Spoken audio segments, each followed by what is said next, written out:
ಬೆಳಗಾವಿ ಜಿಲ್ಲೆಯ ಖಾನಾಪುರ ಪಟ್ಟಣದಲ್ಲಿ ಶಿವ ಸ್ಮಾರಕ ಸಭಾಭವನದಲ್ಲಿ ಪ್ರೊಫೆಸರ್ ಬಿ ಕೃಷ್ಣಪ್ಪ ಸ್ಥಾಪಿಸಿದ ಎಂ ಗುರುಮೂರ್ತಿ ಶಿವಮೊಗ್ಗ ಬಣದ ಕರ್ನಾಟಕ ದಲಿತ ಸಂಘರ್ಷ ಸಮಿತಿಯ 10 ಗ್ರಾಮಗಳ ಶಾಖೆಗಳನ್ನು ಬೆಳಗಾವಿ ಜಿಲ್ಲಾ ಸಂಚಾಲಕ ಪರಶುರಾಮ ವಂಟಮೂರಿ ಮತ್ತು ಖಾನಾಪುರ ತಾಲೂಕಿನ ಮಹಿಳಾ ಸಂಚಾಲಕಿ ರಾಜಶ್ರೀ ಶಿಂಗೆ ಅವರ ನೇತೃತ್ವದಲ್ಲಿ ಅದ್ದೂರಿಯಾಗಿ ಉದ್ಘಾಟಿಸಲಾಗಿದ್ದು, ಪ್ರಥಮವಾಗಿ ಡಾಕ್ಟರ್ ಬಿ.ಆರ್.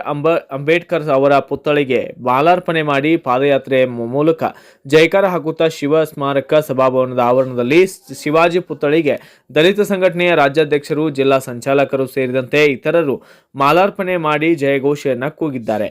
ಇನ್ನು ನಂತರ ಸಭಾಭವನಕ್ಕೆ ಸರ್ವ ಸಂಘಟನೆಯ ಮುಖಂಡರನ್ನ ಮತ್ತು 10 ಗ್ರಾಮಗಳ ಮಹಿಳಾ ಸದಸ್ಯರ ಮೇಲೆ ಹೂ ಹಾರಿಸಿ ಬರಮಾಡಿಕೊಂಡಿದ್ದು, ನಂತರ ಸಭಾಭವನದಲ್ಲಿ ಅಂಬೇಡ್ಕರ್ ಅವರ ಮತ್ತು ಸಂಘಟನೆಯ ಸಂಸ್ಥಾಪಕ ಪ್ರೊಫೆಸರ್ ಬಿ ಕೃಷ್ಣಪ್ಪ ಅವರ ಭಾವಚಿತ್ರಕ್ಕೆ ಪೂಜೆ ಸಲ್ಲಿಸಿ ಕಾರ್ಯಕ್ರಮಕ್ಕೆ ಚಾಲನೆಯನ್ನು ನೀಡಲಾಗಿದೆ. ಈ ಸಂದರ್ಭದಲ್ಲಿ ಮಾತನಾಡಿದಂತಹ ಇನ್ನೂ ವೇದಿಕೆ ಮೇಲೆ ಆಸೀನರಾದಂತಹ ಸಂಘಟನೆಯ ಮುಖಂಡರಿಗೆ ಸ್ಥಳೀಯರು ಮಾಲಾರ್ಪಣೆ ಮಾಡಿದ್ದು, ಸನ್ಮಾನ ಸ್ವೀಕರಿಸಿ ಮಾತನಾಡಿದಂತಹ ರಾಜ್ಯಾಧ್ಯಕ್ಷ ರಮೇಶ್ ಮಾದರ್ ಹೇಳಿದ್ದೇನು ಅನ್ನೋದನ್ನ ಕೇಳೋಣ ಬನ್ನಿ. ಯಾಕೆ ಮಾಡಬೇಕು, ಸಂಘಟನೆಯಿಂದ ಏನಾಗಬೇಕಾಗಿದೆ, ಸಂಘಟನೆಗೆ ಬಂದಿರತಕ್ಕಂತ ಸದಸ್ಯರಿಗೆ ಏನಾಗಬೇಕಾಗಿದೆ ಎಂಬುದು ಏನಾಗಬೇಕಾಗಿದೆ ಎಂಬುದು ಬಹಳ ಮುಖ್ಯ. ಯಾಕಂತಂದ್ರೆ ಖಾನಾಪುರ ಬೆಳಗಾವಿಯ ಇರ್ತಕ್ಕಂತ ಒಂದು ತಾಲೂಕು ಅಂದ್ರೆ ಬೆಳಗಾವಿ ಮತ್ತು ಖಾನಾಪುರ ಎರಡು ಅಟ್ಯಾಚ್ ಅಡ್ಡಿ ಇಲ್ಲ. ಆದ್ರ ಇಲ್ಲಿ ಇರ್ತಕ್ಕಂಥ ಜನಗಳಿಗೆ ಸರ್ಕಾರದ ಸೌಲಭ್ಯಗಳ ಸ್ವರೂಪ ಎಲ್ಲೋ ಕುಂಠಿತ ಆಗುತ್ತೆ. ಈ ಮಹಿಳೆಯರ ಯೋಜನೆ, ಮಹಿಳಾ ಮತ್ತು ಮಕ್ಕಳ ಕಲ್ಯಾಣ ಇಲಾಖೆಯ ಕೆಲವೊಂದು ಯೋಜನೆಗಳಿಂದ ಹಿಂದುಳಿದ ಮಹಿಳೆಯರು ಬಾಳಿದೆ. ಆ ನಿಟ್ಟಿನಲ್ಲಿ ನಮ್ಮ ಸಂಘಟನೆ ವತಿಯಿಂದ ನಾನು ಸತ್ಯವಂತ ಅಂತ ಹೇಳಿದ್ದೆ.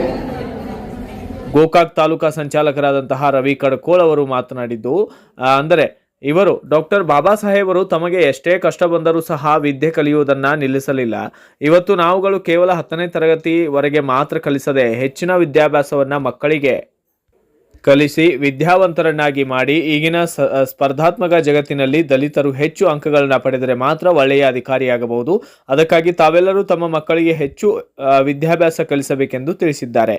ನಂತರ ಅದರಂತೆ ಮಹಿಳಾ ಶಾಖೆಗಳು ಇರುವುದರಿಂದ ಉದ್ಘಾಟಿಸಿ ರಾಜ್ಯ ಮಹಿಳಾ ಸಂಚಾಲಕಿ ಕಮಲಾ ಕರೆಮನವರ್ ಇವರು ಮಹಿಳೆಯರು ಯಾವುದರಲ್ಲಿಯೂ ಹಿಂದೆ ಬಿದ್ದಿಲ್ಲ.